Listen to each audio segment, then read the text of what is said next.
Hello friends, welcome to my channel child edu care. আজকে আমি তোমাদের চতুর্থ শ্রেণীর আমাদের পরিবেশ বইয়ের দেখো জীবিকা ও সম্পদ এই অধ্যায়টা আমাদের চলছিল। তো আজকে আমি এই অধ্যায়ের কত রকম উপাদান আর কোনোটা বাড়িতে তৈরি আর কোনোটা কারখানায়, এই চ্যাপ্টার দুটো তোমাদেরকে আমি পড়াবো। তো চলো দেখে নিই। দেখো কত রকম উপাদান। এবছর পাড়ায় নতুন একটা চাউমিন তৈরির কারখানা হয়েছে। ওখানে বেশি ময়দা দিতে পারায় অসিতের বাবার মন বেশ খুশি খুশি হয়েছে। কি বলছে যে পাড়ায় একটা নতুন চাউমিন তৈরির কারখানা হয়েছে, সেখানে অসিতের বাবা খুব বেশি পরিমাণে ময়দা দিতে পারাতে তিনি খুব খুশি হয়েছেন। তার মানে কি, চাউমিন তৈরির কারখানায় ময়দা কেন দিয়েছেন না, চাউমিন তৈরি করতে, তার মানে আমরা এখান থেকে বুঝতে পারছি যে চাউমিন তৈরি করতে কিন্তু ময়দা লাগে। এবার দেখো দিদিমণি অসিতের কথা শুনে বললেন, এক একটা জিনিস তৈরির জন্য এক এক রকম উপাদান লাগে আর তা বিভিন্ন জায়গা থেকে জোগাড় করা হয়। তাহলে এক একটা জিনিস তৈরি করতে কি লাগে, এক একটা উপাদান লাগে, এবং সেগুলি কি বিভিন্ন রকমের জায়গা থেকে, এক একটা উপাদান এক এক রকম জায়গা থেকে জোগাড় করতে হয়। এসো এখন আমরা এরকম তোমার চেনা কিছু শিল্প আর তার প্রধান উপাদান জানার চেষ্টা করি। তো কি বলছে দেখো, এখানে একটা ছক দিয়েছে, ছকের মধ্যে কি আছে দেখি। শিল্পে কি তৈরি করা হয় আর কি উপাদান লাগে বলে তোমাদের মনে হয় সেগুলো এখানে লিখতে বলছে। তো শিল্প কি, বিস্কুট, পাউরুটি, কেক। এই বিস্কুট, পাউরুটি, কেক এইগুলো তৈরি করতে কি কি লাগে তোমরা নিশ্চয়ই জানো। আমরা জানি বিস্কুট তৈরি করতে কি লাগে, আটা বা ময়দা লাগে, সামান্য চিনিও লাগে, তাই না। পাউরুটি তৈরি করতেও ময়দা লাগে, ইস্ট লাগে, আর কেক তৈরি করতে আটা বা ময়দা, চিনি, ডিম এগুলো সব লাগে।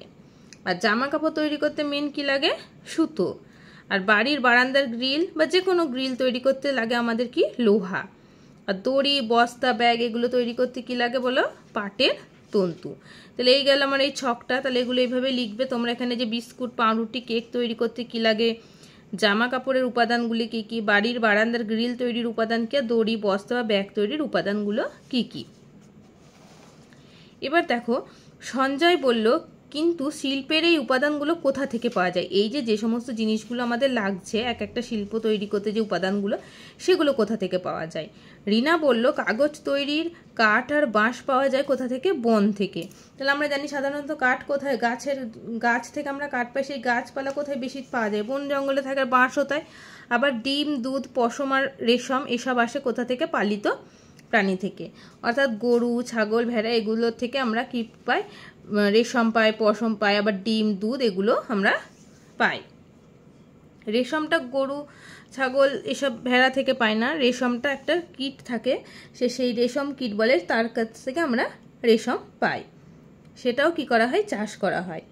তোমার এলাকায় যে সমস্ত শিল্প তোমরা দেখো নিজেদের মধ্যে আলোচনা করো এবং অথবা বড়দের সাহায্য নিয়ে জানার চেষ্টা করো তার উপাদানগুলো কোথা থেকে সংগ্রহ করা হয়।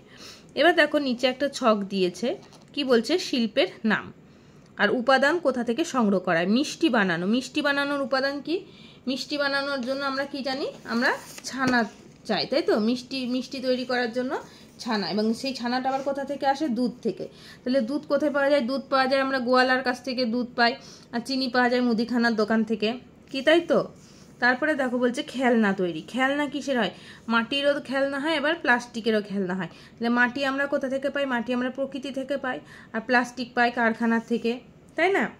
এবার দেখো ঘর সাজানো। ঘর সাজানো তো বিভিন্ন উপাদান, যে যেভাবে পারে সেভাবে ঘর সাজায়, কাঠ দিয়ে, প্লাস্টিক দিয়ে, আরও এখন বিভিন্ন রকমের জিনিসপত্র বেরিয়েছে সেগুলি দিতে। কাঠ পাওয়া যায় গাছ থেকে, আর প্লাস্টিক বা আরও কিছু শৌখিন জিনিস সেগুলো সমস্ত কিছু আমরা দোকান থেকে, মার্কেট থেকে পাই। এবার দেখো বড় বড় বাড়ি তৈরি। বাড়ি তৈরি করতে কি লাগে, ইট, বালি, সিমেন্ট, তাই না। ইট কোথা থেকে পাওয়া যায়, আমরা ইট পাওয়া যায় জানি ইট ভাটা থেকে, আর সিমেন্ট কারখানা থেকে। বালি কোথা থেকে আসে, নদীর তীর থেকে বা নদীর তট থেকে বালি পাওয়া যায়। এরপর দেখো কাপড় বোনা। কাপড় বুনতে কি লাগে, সুতো। তাহলে সেই সুতোটা পাওয়া যায় কি, সুতোর কারখানা থেকে। আর রেশম পাওয়া যায়, রেশম তন্তু পাওয়া যায় রেশম কীট থেকে।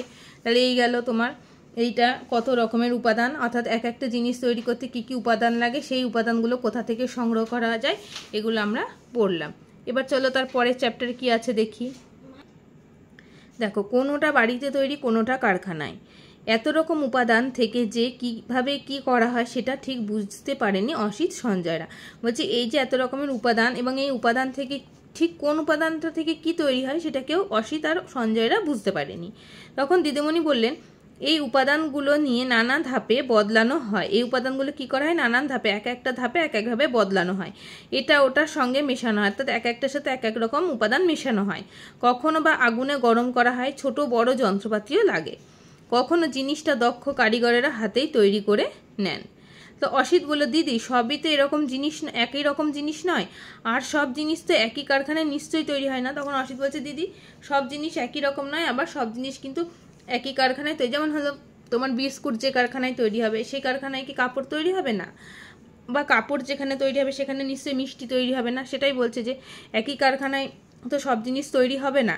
তখন দিদিমণি বললেন, দেখো ঠিক বলেছ, কোথাও কারখানা ছোট, যন্ত্রপাতি আর লোকজনও লাগে কম, এগুলো হলো ছোট বা ক্ষুদ্র শিল্প। তাহলে এটাকে কি বলছে? ছোট বা ক্ষুদ্র শিল্প। কাকে বলছে? যে যেখানে ছোট কারখানায় এবং যন্ত্রপাতি ও লোকজনও কম লাগে সেখানে হচ্ছে ক্ষুদ্র শিল্প বা ছোট শিল্প। আর বাড়ির মধ্যে আরও কম জায়গায় এই ধরনের জিনিস তৈরি করা হলে সেটাকে বলছে কি? কুটির শিল্প। বুঝতে পারলে? তাহলে এখানে ছোট শিল্প বা ক্ষুদ্র শিল্প কাকে বলছে এবং কুটির শিল্প।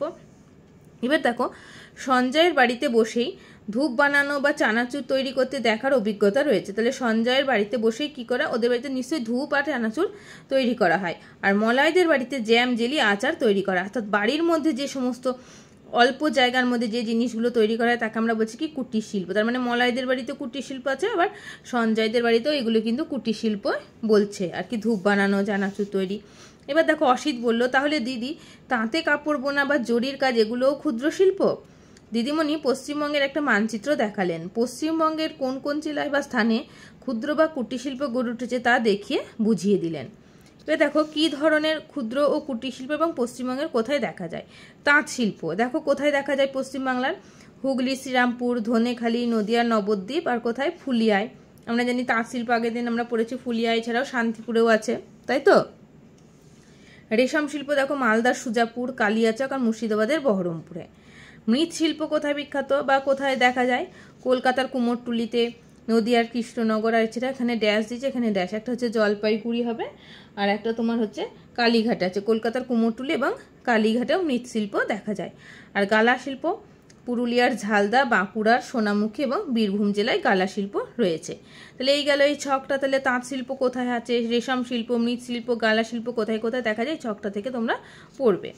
এবার দেখো তমাল এতক্ষণ মন দিয়ে সব কথা শুনছিল। এবার সে বলল, আমার মামার বাড়ি চিত্তরঞ্জনে, সেখানে তো কত বড় কারখানায় রেল ইঞ্জিন তৈরি হয়। তাহলে তমালের মামার বাড়ি আবার কোথায়? চিত্তরঞ্জন, সেখানে আবার কি তৈরি হয়?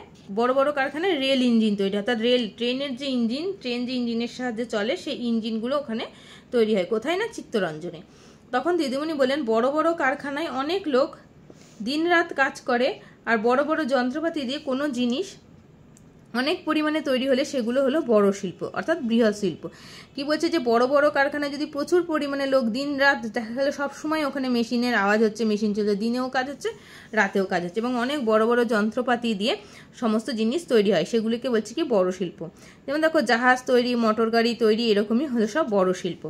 আমরা যে জামা কাপড় পরি অথবা রোজ ব্যবহার করি এমন জিনিসগুলোর অনেকগুলোই আবার এরকম বড় কারখানাতেও তৈরি হয়। এখনকার যে সমস্ত জামা কাপড়গুলো আমরা পরি সেগুলোও কিন্তু এখন বড় বড় কারখানায় তৈরি হয়। তবে তোমরা এই গেল কি না, কোনোটা বাড়িতে তৈরি আর কোনোটা কারখানায়। তাহলে এই অধ্যায় দুটো আমি আজকে তোমাদেরকে পড়িয়ে দিলাম। তো চলো এখান থেকে কি কি প্রশ্ন হতে পারে সেগুলো এবার আমি তোমাদেরকে দেখাই। দেখো কত রকম উপাদান, এই চ্যাপ্টারটা থেকে প্রশ্ন লিখেছি আমি। কাগজ তৈরির উপাদানগুলি কি কি? তাহলে কাগজ তৈরি কি দিয়ে হয়? কাঠ আর বাঁশ দিয়ে। এছাড়াও কি হয় না, সাবাই ঘাস দিয়েও কিন্তু কাগজ তৈরি হয়। কি ঘাস? সাবাই ঘাস, তাই তো? এবার যদি বলে যেগুলো তোমরা কোথায় পাও, তখন তোমরা লিখবে কি? বনে জঙ্গলে এগুলো আমরা পাই। তারপরে দেখো বিভিন্ন খাদ্য তৈরি শিল্পের জন্য দুধ কোথা থেকে পাওয়া যায়? গরু, মহিষ প্রভৃতি গৃহপালিত পশুদের থেকে খাদ্য তৈরি শিল্পের জন্য আমরা দুধ পাই, তাই তো? এছাড়াও এই অধ্যায়টা থেকে যেমন ধরো যদি বলতে পারে যে বিস্কুট বা পাউরুটি, কেক তৈরি করতে কি কি উপাদান লাগে, জামা কাপড় তৈরির উপাদান, অর্থাৎ যেগুলো তোমরা ছকে পড়লে সেখান থেকেও শর্ট কোশ্চেন দিতে পারে। এবার দেখো কোনোটা বাড়িতে তৈরি আর কোনোটা কারখানায়। এখান থেকে কি প্রশ্ন হতে পারে, দেখো ক্ষুদ্র শিল্প কাকে বলে। কি বলছে, ছোট ছোট কারখানায় 8-10 জন লোক ও অল্প যন্ত্রপাতির সাহায্য নিয়ে, এখানে হবে সাহায্য নিয়ে কাজ করে যখন কোনো জিনিস তৈরি করা হয় তখন তাকে ক্ষুদ্র শিল্প বলছে। যেমন পেন কারখানা, চানাচুর, জ্যাম, জেলি, আচার তৈরি, জরির কাজ ইত্যাদি। এগুলো কি হয় না, 8-9-10 জন লোক মিলে একটা ছোট্ট কারখানায় অল্প যন্ত্রপাতির সাহায্যে এগুলো তৈরি করা হয়, তখন তাকে বলছে কি না ক্ষুদ্র শিল্প বা ছোট শিল্প। এবার দেখো বলছে কুটির শিল্প কাকে বলে। বাড়ির মধ্যে আরও কম জায়গায় যখন কোনো জিনিস তৈরি করা হয় তখন তাকে কুটির শিল্প বলছে। যেমন ধূপ বানানো, তাহলে অর্থাৎ কুটির শিল্পটা কি না, যে ক্ষুদ্র শিল্প যে পরিমাণে ছোট তার তুলনাতেও ছোট হচ্ছে কুটির শিল্প, সেটাকে বলছে, সেটা কি না ধূপ বানানো। কারোর বাড়িতে বাড়ির বউরা আরও যে সমস্ত মহিলারা থাকে তারা ধূপ বানায়, এটাকে বলছে কি এটাও কিন্তু কুটির শিল্পের আন্ডারে পড়ছে। এবার দেখো বৃহৎ শিল্প কাকে বলে। যখন বড় বড় কারখানায় অনেক শ্রমিক দিনরাত কাজ করে আর বড় বড় যন্ত্রপাতি দিয়ে কোনো জিনিস অনেক পরিমাণে তৈরি হলে তখন তাকে বৃহৎ শিল্প বলা হয়। তাহলে বড় বড় কারখানায় বললাম অনেক শ্রমিকরা কী করে, দিন রাত কাজ করে, কলকারখানায় যন্ত্রপাতি রাত দিন চলে এবং বিভিন্ন রকমের জিনিস তৈরি হয়, সেগুলিকে বলছি কি বৃহৎ শিল্প। যেমন কি সিমেন্ট কারখানা, রেল ইঞ্জিন কারখানা ইত্যাদি। এছাড়াও কি বললাম জামা কাপড় তৈরিও কিন্তু এখন বড় বড় সব কারখানাতে হচ্ছে, তো সেগুলোও কি বৃহৎ শিল্পের মধ্যেই পড়ছে। তাহলে এই কটা প্রশ্ন গেল এখান থেকে আসবে। এছাড়া আরও প্রশ্ন হতে পারে, তোমরা সেগুলো বাড়িতে ভালোভাবে পড়বে, এখান থেকেও শর্ট কোশ্চেন হয়তো দেবে, বলবে রেল ইঞ্জিন কোথায় তৈরি হয়, বা কয়েকটি বড় শিল্পের উদাহরণ দাও, কয়েকটি কুটির শিল্পের উদাহরণ দাও, কয়েকটি ক্ষুদ্র শিল্পের উদাহরণ দাও, এরকম ধরনের প্রশ্ন আসতে পারে। তাহলে এইগুলো তোমরা পড়বে, আশা করি বুঝতে পারলে। তাহলে আজকের পড়া এই পর্যন্তই থাকলো। ভিডিওটি যদি ভালো লেগে থাকে অবশ্যই একটি লাইক করবে, কমেন্ট করবে এবং শেয়ার করবে। আর চ্যানেলটিকে যদি ভালো লাগে, আমার পড়ানো যদি ভালো লাগে, অবশ্যই চ্যানেলটিকে সাবস্ক্রাইব করবে। আজকে এই পর্যন্তই, ভালো থেকো।